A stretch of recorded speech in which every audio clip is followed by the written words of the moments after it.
A próxima palestra vai ser sobre programação assíncrona com o Twisted, com o Tony. Emílio Tony.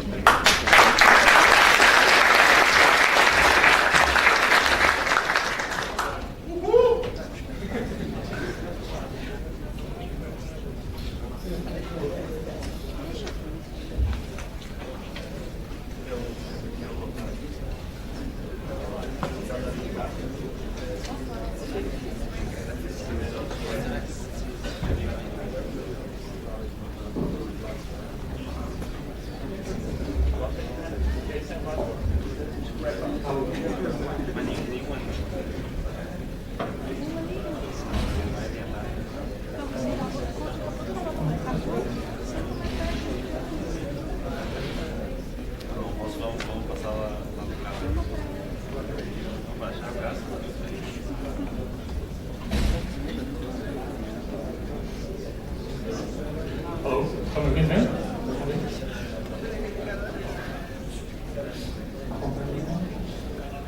Bom, beleza.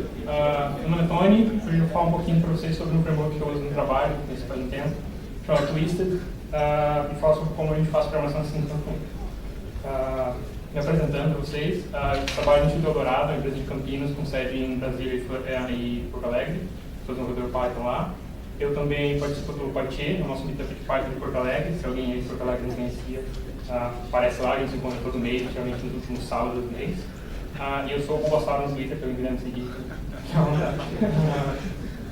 Tá, vamos ao assunto, Twisted. O que é o Twisted? Ele é um framework para programação assíncrona. Quando a gente está falando de programação assíncrona é de concorrência, ou seja, lidar com coisas ao mesmo tempo. Não confundir com paralelismo, que é fazer coisas ao mesmo tempo. É só, ele não necessariamente roda em múltiplas threads, roda só em uma thread só. E te permite lidar com coisas, com várias tarefas diferentes ao mesmo tempo. Tá? Ele também é um framework orientado a eventos, então você programa de uma maneira mais reativa. Você programa o código para esperar que um evento aconteça e você faz alguma coisa. E ele dá para descrever ele como um framework com baterias inclusas para protocolos de rede. O que isso quer dizer? Se você pensou num protocolo de rede que tem que suportar, provavelmente você consegue fazer com Twisted. DNS, HTTP, e-mail, IRC, o que você pensar tem um suporte lá de alguma maneira, e se não tiver, tem uma biblioteca que você tem suporte para essa aplicação.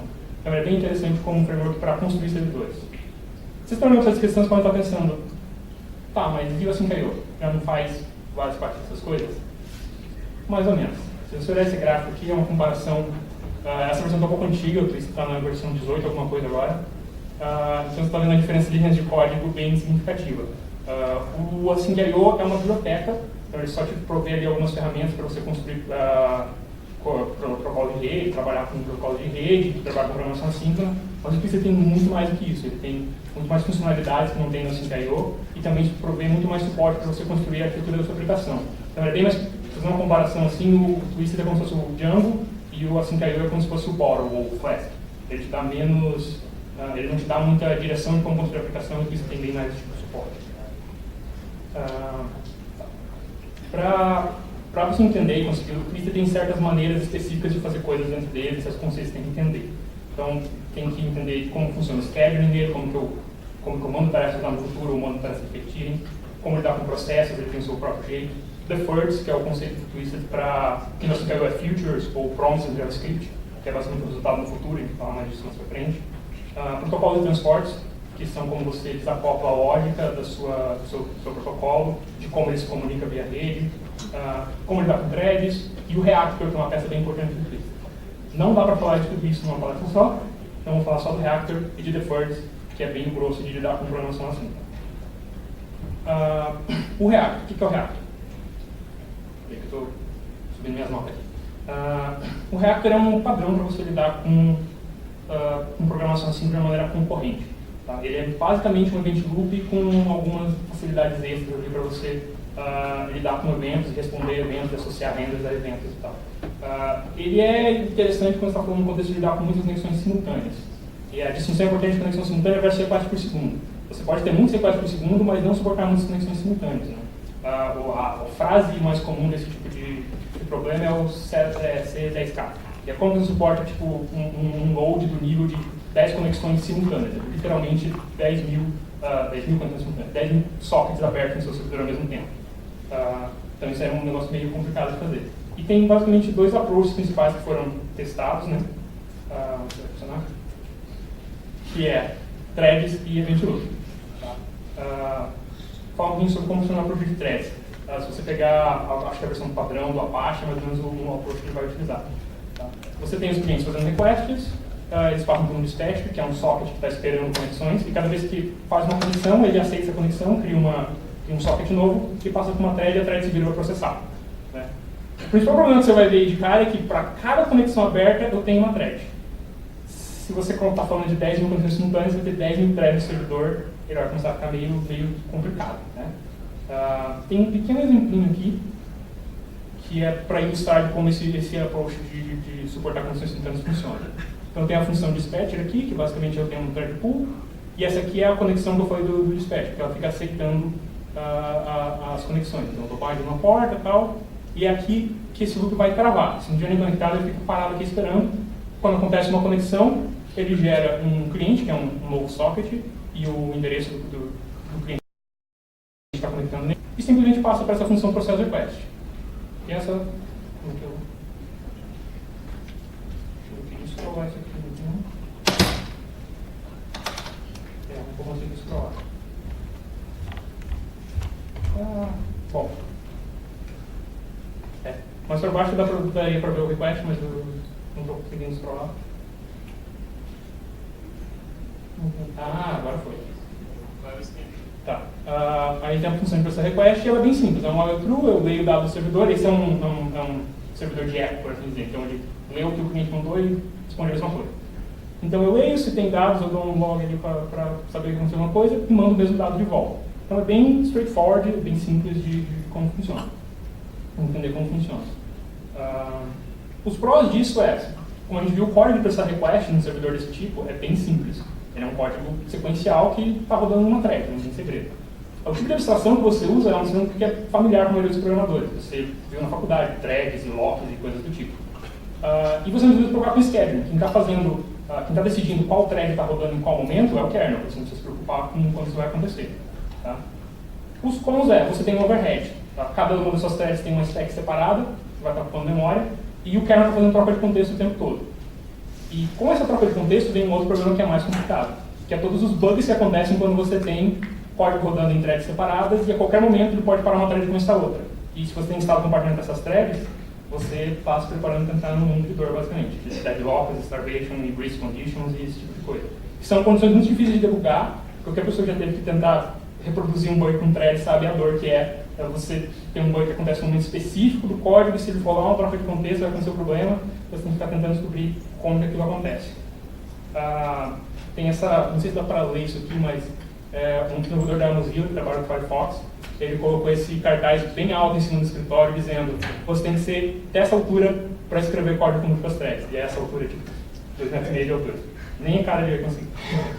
Então, mesmo dentro de programadores muito experientes que o cara desenvolve Firefox, então tem anos de estrada aí, tem um certo medo de dar com threads diretamente porque é um tipo de código difícil de escrever. Para tentar facilitar a vida da gente, tem o approach de event loops, que é, por exemplo, o cliente Next usa.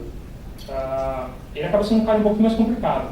Em vez de você ter uma thread por conexão, você tem uma lista de conexões e o event loop usa chamadas de sistema para decidir qual dessas conexões ele vai fazer trabalho em cima dela. E aí ele pode usar workers, para ser thread do processo, para fazer operações mais longas, mas o grosso do processamento de cada request acontece só dentro do event loop. Aqui tem um exemplozinho que é um pouco mais... Agora eu sei como scroll, eu acho. Ok. Tem um exemplozinho aqui, que esse é um cara um pouco mais complicado, mas basicamente ele é uma classe que eu fiz para representar o event loop. E aqui é que mora o segredo. Eu implementei um double undercall aqui para ela, e aqui é que é o segredo. Eu chamo essa função aqui. Esse cara aqui é uma chamada de sistema, é uma API de kernel mesmo, que eu passo com algumas listas de file descriptors, que no caso aqui são sockets, e ele me retorna 3 listas. Quais desses sockets eu posso ler sem bloquear, quais desses sockets eu posso escrever sem bloquear, e quais desses sockets que estão com problema. Né? Quando eu digo ler sem bloquear, se você tentar ler de um socket que não tem dados para ler, o programa vai bloquear, ele vai parar e vai ficar esperando ter dados no socket. Se tiver dados no socket, ele vai ler e vai seguir o barco. Então, por isso que é importante, para você não bloquear o programa, você usa o select para saber quando que eu realmente posso trabalhar naquele socket, em vez de ficar esperando o socket estar pronto. E aí, dependendo de cada para cada socket dentro de uma dessas listas, a condição dele, eu tenho um código de handling diferente. Então aqui, por exemplo, eu tenho um handling de ler. Né? Então, em vez de simplesmente ler e escrever de volta escrever de volta no mesmo socket, porque eu sei que eu estou pronto para ler, eu não sei que eu estou pronto para escrever. Então eu leio, coloco numa fila e mais para frente eu vou escrever. Obrigado. Aí tem um outro código diferente para lidar com uma escrita no socket, então eu vou pegar a fila desse socket e se tiver um valor nela eu vou escrever lá no socket de volta. E erro, só vou tirar o socket da minha lista. E aqui é como inicia ele. Então você vê que o código fica um pouco mais complicado. Eu tenho que lidar em momentos diferentes, com ações diferentes, não é tão reto assim de, eu li e vou escrever. Então as minhas escritas são separadas, então eu tenho que bolar como que eu vou fazer a comunicação, como que eu vou armazenar um valor para eu poder escrever de novo no outro socket, fazer comunicação. Em compensação, eu não preciso me preocupar com deadlocks ou com starvation, coisa do tipo. Eu estou trabalhando em uma thread só. São cross, né? Os algoritmos acabam sendo mais simples, a estrutura do programa fica mais complexa, mas o algoritmo que você usa é um pouco mais simples porque você não precisa ter certeza que o seu algoritmo não tem deadlock, por exemplo. Que é um negócio bem difícil de escrever um teste para isso, porque você não tem como... Até tem, mas é muito difícil de simular uma condição de corrida para causar um deadlock, enquanto que um algoritmo mais simples você pode só testar ele linearmente e tudo tranquilo. Os contras é que agora você decide quando as coisas acontecem. O scheduling de quando você para uma tarefa e começa outra está no seu controle. Como a gente viu naquele código anterior, eu que tenho que decidir quando que eu vou ler, quando que eu vou escrever, baseado no que o select me retorna. E os tipos de abstração que a gente usa são um pouco diferentes também. Vocês vão ver que quando a gente usa deferred, ou mesmo usando Reactor, é um tipo de programação um pouco diferente. E acaba sendo mais difícil de debugar justamente porque você separa o código de lidar com eventos diferentes, lugares diferentes, e isso acaba tornando um pouco mais difícil de debugar as coisas. Essa imagem representa um pouco a vantagem de usar um approach event-driven, um approach com um event loop, versus usar multithread. Isso aqui é um exemplo de utilização da CPU. Então, os quadradinhos que tem padrões são as tarefas, e esses cinzas são a CPU está parada esperando um I/O, esperando o wave da rede, o wave de um arquivo. No modelo single thread, você tem várias esperas e executa coisa atrás da outra. Com threads, você paralelizou um pouco essa parada, e agora você tem tarefas acontecendo ao mesmo tempo. Mas você vê que tem momentos onde todas as tarefas estão paradas fazendo nada. E eu não estou usando o processador para nada, sendo que eu poderia estar fazendo alguma coisa, porque todas as tarefas estão esperando I/O ao mesmo tempo. Com o approach event-driven, eu só vou fazer alguma coisa quando eu tiver numa conexão ou num file descriptor, quando eu tiver dados naquele file descriptor e puder fazer alguma coisa com ele. Então, sempre que eu puder estar processando uma tarefa, eu vou estar processando uma tarefa. Então, você aproveita mais o seu processador dessa maneira. Então, o Reactor do Twister é basicamente uma implementação no event loop. Ele é independente de plataforma, então ele vai usar, no Linux ele tem select, tem repo e outros chamados de sistema que fazem a mesma coisa. Você passa uma lista de file descriptor, ele te diz quais desses file descriptors estão prontos para fazer trabalho nele e que tipo de trabalho, para ler, para escrever, está com erro, etc. Ele suporta outros eventos além de rede, então suporta file system, tem suporte a eventos de tempo também, então roda uma coisa daqui a tantos segundos e tal. E além das implementações de diferentes sistemas operacionais, que ele vai suportar chamadas de sistema para esse tipo de seleção de sockets no Linux, no Windows e tal, ele também pode integrar com outros event loops. Então, eu posso usar o mesmo event loop da minha aplicação GTK ou da minha aplicação QT e associar, usar ele dentro do Reactor Twisted e conseguir fazer os dois tipos de eventos se comunicarem futuramente. Até aqui está mais tranquilo. Esse é o Reactor, vamos falar do deferred. O que é um deferred? Ele é basicamente o equivalente, se você já usou JavaScript ou já usou Sync-Await no C#, ele é uma promise ou uma task do C#. Ele é um resultado no futuro. Eu mandei executar uma tarefa no Reactor, no caso do Twister, e ela não está pronta ainda, mas eu tenho essa referência a esse resultado, essa referência que vai me dar acesso ao resultado quando essa tarefa ficar pronta. Então, ele é isso, um resultado no futuro. E ele também ajuda a estabelecer a ordem de execução. Porque num código normal, você executa uma linha, enquanto essa linha não terminar você não faz nada, você executa a próxima linha, enquanto essa linha não terminar você não faz nada. No código assíncrono, essa linha aqui vai passar para a próxima sem ela ter realmente terminado, ela só retornou um deferred. Então eu preciso saber, depois disso aqui, o que tem que acontecer, qual linha tem que executar. E aí você usa o deferred para estabelecer esse tipo de ordem. Você adiciona callbacks nele e vai falar, quando o resultado desse deferred chegar, executar essa callback, depois essa callback, depois essa callback. Tem um exemplo aqui de um exemplo bem simples, né? Esse make request é uma função aleatória que retorna um deferred. E eu posso adicionar uma callback, que é o JSON.loader, que é o padrão do Python, que vai transformar o resultado desse request em JSON, e uma errback, que é uma callback que é disparada quando tem um erro. Essas são as distinções que o Twister tem. Vocês vão ter notado, está doendo no olho de algumas pessoas aí que está usando o Camel Case, É porque o Twisted é de 2002, o primeiro release dele, ele é anterior a PEP 8. Então, esse é o padrão que o framework usa. Tá? E aí o connect um erro era só um cara que loga ali. Aqui tem um pouquinho mais complicado, onde eu estou meio que fingindo que um default está acontecendo aqui. Ele só aceita números. Ele dá um resultado para mim quando o número é par e dá um erro quando o número é ímpar, né? Acho que eu descobri como é que funciona esse default. Aqui eu estou fingindo que esse default está disparando mais no futuro, né? Eu tenho uns callbacks que não faz nada. O callback aqui só diz ok e uma que diz um erro. Aí aqui é como eu usaria isso, né? Então eu recebi um default, eu vou colocar uma callback para imprimir se tudo der certo e um murderback para imprimir se der um erro. Então como eu estou passando um 3 que é um número ímpar, ele não vai executar callback, vai executar só back. Ele decide isso baseado no resultado que o default dá. Quando o default retorna uma instância de um objeto chamado failure, aqui no Twisted, que é como se fosse uma exceção, só que é assíncrono, aí ele vai lá e executa as airbacks. Quando ele retorna qualquer outra coisa que não seja failure, ele vai lá e executa as callbacks. Aqui no caso ele vai imprimir resultado igual a 12 porque ele está passando um número par e tal. Isso aqui é uma representação que você pode ter mais de uma callback, mais de um airback. E ele cria essa cadeia de callbacks e cadeia de airbags. Quando o Reactor finalmente retorna um resultado ou uma failure para o deferred, ele vai ver, se é um resultado, eu começo a executar a cadeia de callbacks. E assim ele define a ordem que acontece quando aquele resultado chegar. Se for uma failure, a ordem de airbags. Se a qualquer momento nas callbacks você retornar uma failure de uma callback, ele passa a executar as airbags. E se a airback não retornar uma failure, ele passa a executar as callbacks. É mais ou menos baseado na ideia de como exceções funcionam no Python.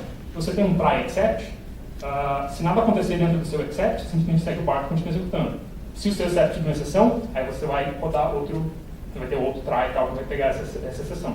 Então essa é mais ou menos a ideia. Enquanto estiver rodando erro, você continua rodando airback. Retornando erro, você continua rodando airback. Você parar de retornar erro, você volta a executar callback. E se dá callback e retornar um erro, você começa a executar airback. Agora, você olha para isso aqui, olha para esse código. Programar nesse estilo aqui não deve ser um negócio muito interessante. Né? Se você tiver que escrever código desse tipo o dia inteiro, vai ficar assim. Né? Mas não se preocupem, tá? Tem uma solução para tudo. Tem basicamente dois jeitos de você programar de uma maneira um pouco mais natural, que não é tão trabalhoso de escrever como usando esses callbacks e airbags. Tá? Primeiro é esse decorate chamado inline callbacks. Pegando esse mesmo exemplo que a gente fez antes aqui, eu vou converter agora para usando inline callbacks. É assim que funciona. Eu demorei mais ou menos um ano para entender o que está acontecendo aqui. Então, quando eu primeiro vi código usando isso aqui, essa foi a minha reação. Ou essa. Porque é bem estranho. Então, para tentar explicar um pouco de como isso funciona, a gente vai fazer uma pequena intermission. Tá? Vamos falar de generators e corrotinas no Python. Quem conhece um generator? Levanta a mão. Quem conhece uma corrotina? Mal nessa minha galera. Tá? Para quem não conhece, o generator é uma função que você consegue interromper ela. Uma função normal, você começa a executar até chegar no return. No return eu retorno o controle para o código que me chamou, né? E acabou a função. No generator eu não uso o return, eu uso a palavra-chave yield e para retornar valores para o código que me chamou. Só que quando eu retorno o valor, a função não acaba, ela só suspende e o código que chamou pode chamar next nesse generator e ele vai continuar a executar a partir do momento que o yield parou. Tá? Mostrando aqui um exemplo rapidão, esse aqui é um range, como se fosse range do Python, mas eu implementei minha própria versão usando yield. Então, quando eu crio o generator aqui, quando eu chamo o primeiro, vai executar até o primeiro yield e vai retornar o valor de yield e vai parar. Até eu chamar next de novo, ele vai executar de novo até o yield e parar. Parar e parar até dar um raise stop operation. Isso aqui é por trás de todo o mecanismo de interação do Python, inclusive. Então, você pode usar aqui dentro de um for e funciona tranquilo. Tem uma outra API, além do next, que eu posso chamar generator, que é um método de generator chamado send. Ele foi adicionado lá no Python 2.6, eu acho. No send, eu consigo fazer isso aqui, através do send. Eu posso colocar um yield que atribui uma variável. E aí o que acontece? Quando eu chamar next, ele vai executar até o yield. E nesse momento eu posso chamar send e mandar um valor para dentro do generator.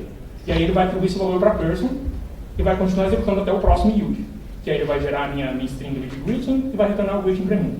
Então eu meio que consigo agora não só pedir valores do meu generator, mas eu consigo conversar com ele. Eu consigo pedir um valor, mandar um valor, pedir um valor, mandar um valor e ficar dando controle da execução para o meu generator até o momento que ele vai parar, retornar controle para mim e eu posso fazer outra coisa.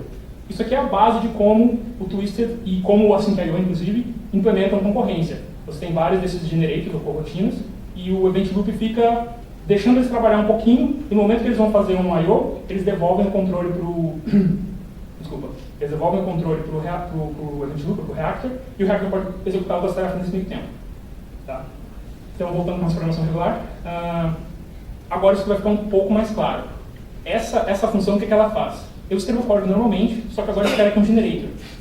Esse malandro aqui que vai retornar no deferred, eu estou dando yield nele. Significa que o reactor pode começar a rodar a minha função getUsers, e ela vai retornar controle do reactor, me devolvendo um deferred, assim que ela tiver que fazer um I/O. Então agora o reactor tem um deferred, ele pode colocar na lista dele lá de file descriptors para esperar quando esse deferred estiver pronto.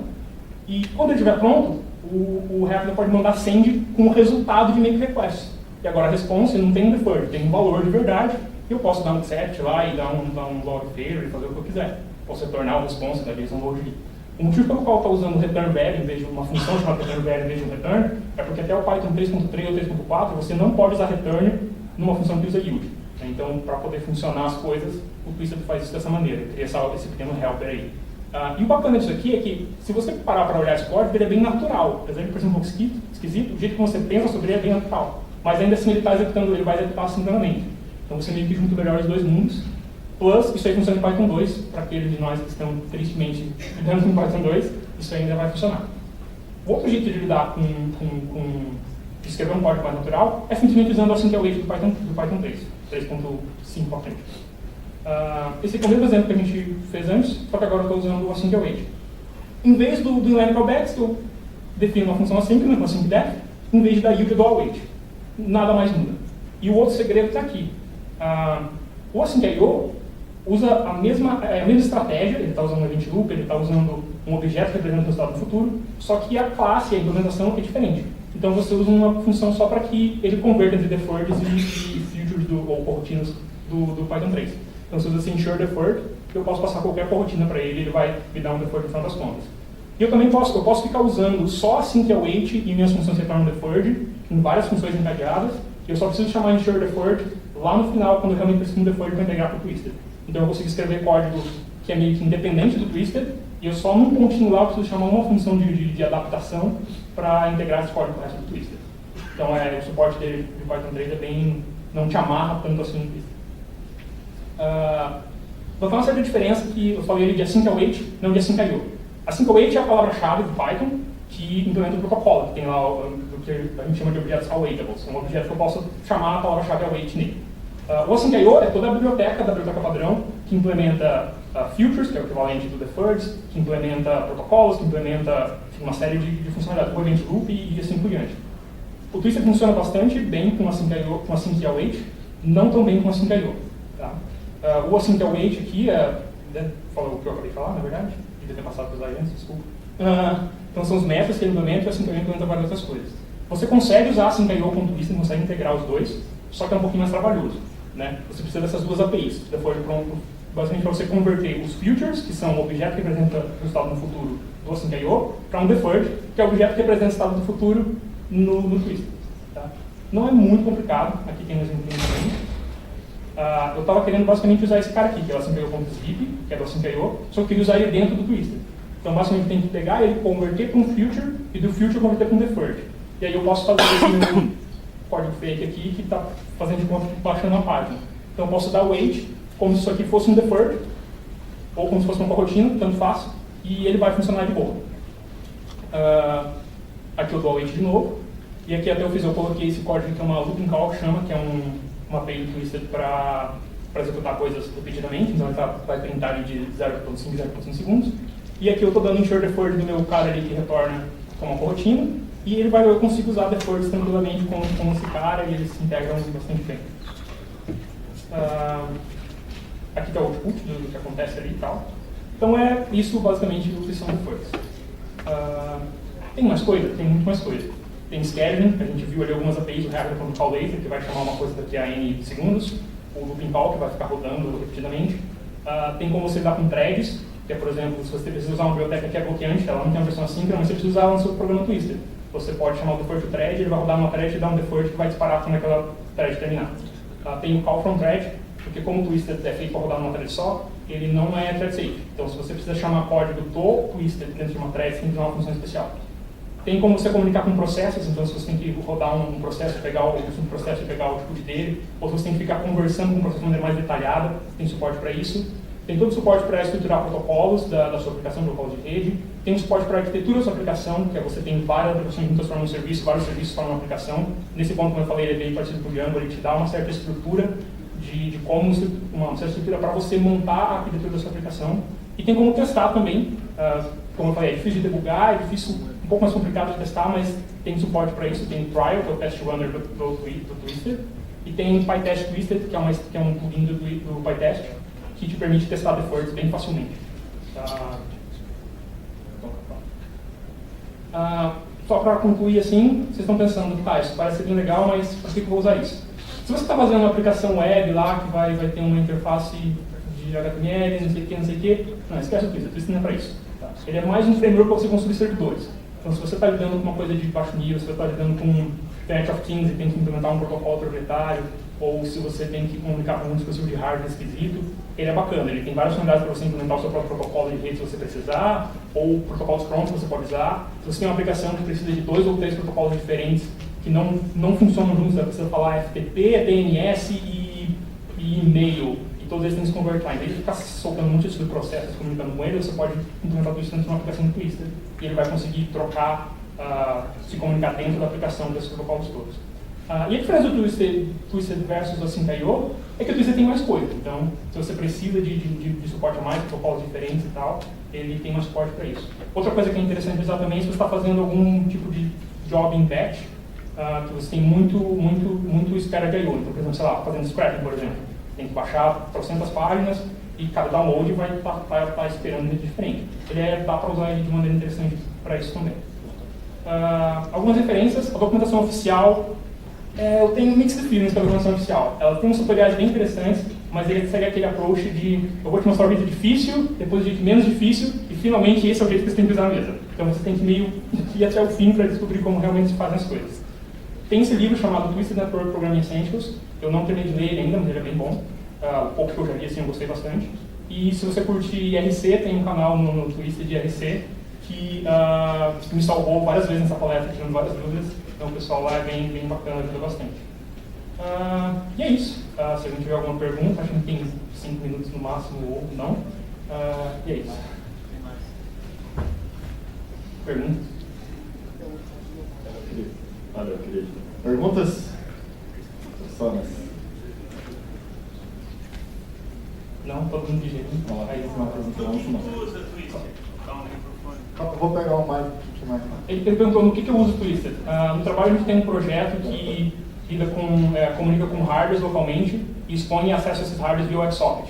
Então a gente usa...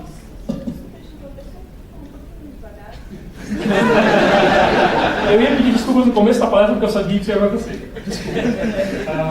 A gente usa um projeto que ele comunica com hardwares locais, então a gente usa Twisted para gerenciar essas conexões, e eles põem acesso a esses hardwares via WebSocket. Então tem um cliente no browser que manda comandos via WebSocket para esses dispositivos de hardware. A gente usa isso para fazer um meio de campo. Tem uma biblioteca chamada Autobahn que implementa WebSockets para Twisted. É para isso que a gente usa bastante. Mais perguntas? Você também tem a visão de que o Twisted está sendo meio que morto pelo Python, da mesma forma que o Django matou o Turbo Gears? Cara, tem gente que fala isso, tem gente que discorda por causa daquele gráfico que eu mostrei lá no começo de tipo, tem 16 mil linhas de Twisted e 4 mil linhas de Async.io, entendeu?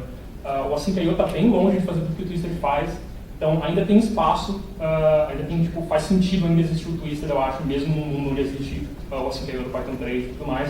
Até porque o Twisted correu atrás, implementou suporte ao Async.await e todas essas coisas. Então, não, eu não acho que está matando. Inclusive, o PyPI, o repositório de pacotes do Python, recentemente saiu finalmente a versão beta do repositório novo, e esse cara está rodando atrás de Twisted, porque é um servidor, é um framework para ser um servidor robusto o suficiente para suportar a quantidade de porrada que o repositório de pacotes oficial do Python tem que aguentar. Então, ainda está aí, está batendo a bola, ainda serve para alguma coisa, certamente. Mais uma pergunta? Mais perguntas? Vocês que estão com fome? Estou com fome. Eu tô. Eu também. Eu agora passou um nervoso para fazer a palestra. Fazer uma pergunta, galera? Não? Obrigado, valeu, Tony. Obrigado, pessoal.